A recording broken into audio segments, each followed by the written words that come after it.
Meteor 350 से related ढेर सारे सवाल मेरे इंस्टाग्राम पर मुझे प्राप्त हुए, जिनका जवाब मैं लेकर आया हूं, जिसमें से मैंने लगभग 5 सवाल सेलेक्ट किए हैं, जिनका जवाब मैं आपको बताने वाला हूं। आपका नाम भी लूँगा जिन लोगों ने सवाल पूछा था।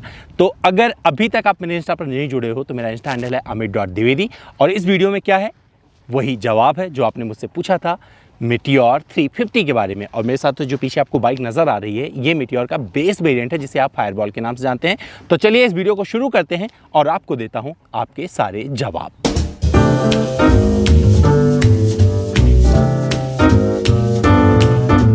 I can't help but notice you coming down the street, smiling so dearly at everyone you meet.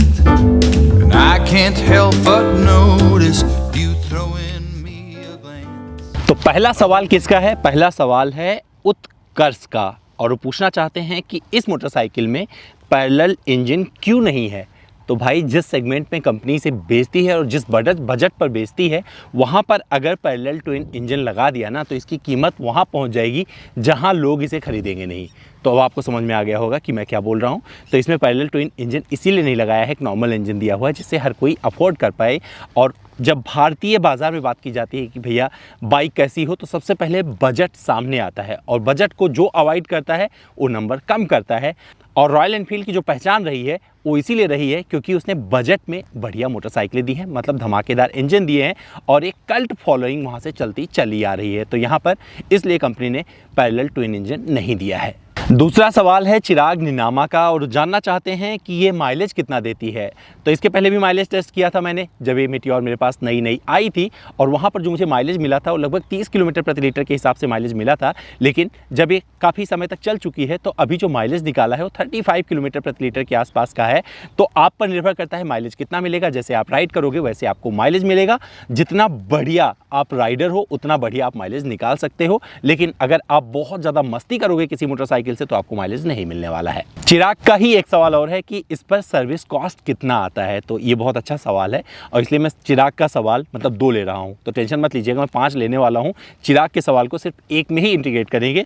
तो चिराग, आपको बता देता हूँ, ये मोटरसाइकिल है जो जब आप सर्विस कॉस्ट अभी पूछोगे मुझसे कितना आता है, तो पहली सर्विस पे लगभग 1000 रुपये का, क्योंकि वहाँ पर आपको फ्री सर्विस मिलती है। तो सिर्फ जिसमें इंजन ऑयल डाला जाता है उसी का चार्ज कंपनी आपसे लेती है। लेकिन जब इसके बाद आप जाएंगे सर्विस करवाने, तो लगभग 2000 रुपये का खर्च आएगा, क्योंकि लेबर वगैरह भी इसमें जुड़ जाएगी। लेकिन निर्भर करता है कि आपकी मोटरसाइकिल में क्या प्रॉब्लम आई है। अगर कोई पार्ट्स और डल रहे हैं तो सर्विस कॉस्ट उसी के हिसाब से बढ़ता चला जाएगा। तो ये सब कुछ एक्यूरेट नहीं होता है कि मैं आपको बता दूं कि इतना एग्जैक्टली सर्विस कॉस्ट आएगा आपकी इस मीटियोर 350 पर। जय संखला पूछते हैं कि मीटियोर की ये 350 अच्छी है या होंडा की हाइनेस अच्छी है। तो आपको बता दूं, होंडा की हाइनेस सच में एक बहुत ही रिफाइंड प्रोडक्ट है, और उसके सामने मीटियोर की 350 नहीं टिकती है। कई बार इसका जिक्र कर चुका हूं। यहाँ पर हमें इमोशनल होने की ज़रूरत नहीं है कि ये कंपनी भारतीय है या कौन सी कंपनी विदेशी है। लेकिन आपको बता दूं, जब हाइनेस के रिफाइनमेंट पर आप इसे रख कर तोलोगे, तो पैरामीटर पर उसके सामने ये कहीं भी नहीं आने वाली है। इस मोटरसाइकिल को आप 100 किलोमीटर प्रति घंटे की रफ्तार पर आराम से चला सकते हो, लेकिन जब इसके ऊपर आप जाओगे तो वाइब्रेशन आपको फील होगा। लेकिन जो हाइनेस है, उसका जो रिफाइनमेंट है, वो मैंने 135 किलोमीटर प्रति घंटे की रफ्तार पर भी देखा हुआ है। एक ऐसी जगह पर मैंने टेस्ट किया था, और ये मोटरसाइकिल वहाँ पर तो पहुँचती ही नहीं है। तो होंडा की रिलायबिलिटी और रिफाइनमेंट के सामने सिर्फ यहाँ पर आपको जो मिलता है मीटियोर में, इसका सर्विस नेटवर्क, क्योंकि रॉयल एनफील्ड का सर्विस नेटवर्क इतना बड़ा है, इतना बृहत है कि उसके सामने होंडा मोटरसाइकिल नहीं टिकती है। बस यही एक जगह है जहाँ पर आप बोल सकते हो कि हाइनेस अच्छी नहीं है। एक सवाल आ रहा है अनुभव का। सवाल बहुत अच्छा है। वो जानना चाह रहे हैं कि आपकी जो हाइट है, यानी कि मेरी हाइट 6+ है, तो उसके हिसाब से क्या है कंफर्टेबल मोटरसाइकिल। तो जवाब उसका है जी हाँ, एकदम कंफर्टेबल मोटरसाइकिल है। आप बढ़िया से क्रूज कर सकते हो बिना थके हुए।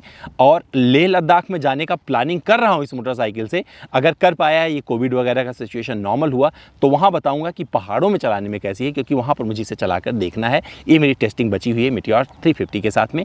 और एक सवाल इसी में और जोड़ा है अनुभव ने, वो जानना चाहते हैं वो रफ्तार कौन सी होगी जिस पर सबसे कंफर्टेबल चलती है।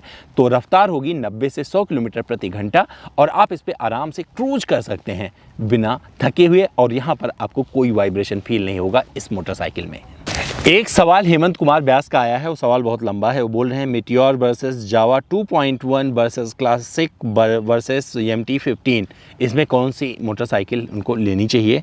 तो इन्होंने इतना कुछ जोड़ दिया है, तो यहाँ पर मुझे तो मैं सिंपल बोल सकता हूँ कि ये मीटियोर 350 आपको ख़रीद लेनी चाहिए। जावा 2.1 की बात करेंगे तो मुझे जहाँ तक फील हुआ, क्योंकि इसका कंपेयर भी किया था, उसके सामने मुझे बेटर लगती है रॉयल एनफील्ड की ये मीटियोर, क्योंकि जावा के साथ कुछ और इश्यूज़ हैं। मुझे लगता है कि समय के साथ साथ वो इम्प्रूव होती चली जाएगी। हालांकि 2.1 में काफ़ी इंप्रूवमेंट डाला है जावा ने अपनी 42 मोटरसाइकिल में, लेकिन अभी थोड़ा वक्त और बचा है और जैसे जैसे ये वक्त गुजरेगा मुझे लगता है इंप्रूवमेंट देखने को मिलेगा जावा की तरफ से। तो दोस्तों ये थे वो सवाल जिसका जवाब मैं लेके आया अपने इस वीडियो में। आपने मुझसे इंस्टाग्राम पर पूछे थे, मेरे इंस्टाग्राम पर जुड़े रहिए, क्योंकि मैं वहाँ पर स्टोरी में कभी ना कभी ऐसा कुछ डालता रहता हूँ जहाँ पर आप सवाल कर सकते हैं और उस सवाल को मैं अपने वीडियो में लेके आऊँगा। दोस्तों उम्मीद करता हूँ मेरा ये छोटा सा वीडियो इस मीटियोर 350 के साथ में जो सवाल जवाब वाला था आपको पसंद आया होगा। फिर भी मुझसे कुछ रह गया है, कोई सवाल आप नहीं कर पाए हैं जिसका जवाब मैं नहीं दे पाया हूँ, तो कोई बात नहीं, आप यहाँ पर पूछते रहिए मेरा इंस्टाग्राम पर। मेरा इंस्टा हैंडल है amit.dwivedi।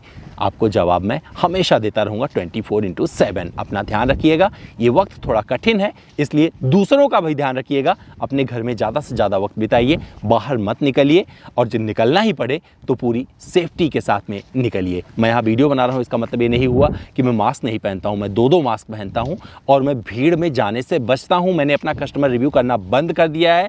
अब मैं सिर्फ कोशिश कर रहा हूँ, जब तक मुझे मौका मिल रहा है, जो बाइक्स है मेरे पास उन पर ही वीडियो करूँगा और जो गाड़ियाँ हैं उन पर आपको वीडियो देखने को मिलेगा। मैं कोशिश कर रहा हूँ कि ज़्यादा से ज़्यादा सोशल डिस्टेंसिंग का फॉलो करूँ, जिससे मैं अपने आप को खुद को सेफ करके रख सकूँ और आपके सामने इसी बुलंदी के साथ आता रहूँ।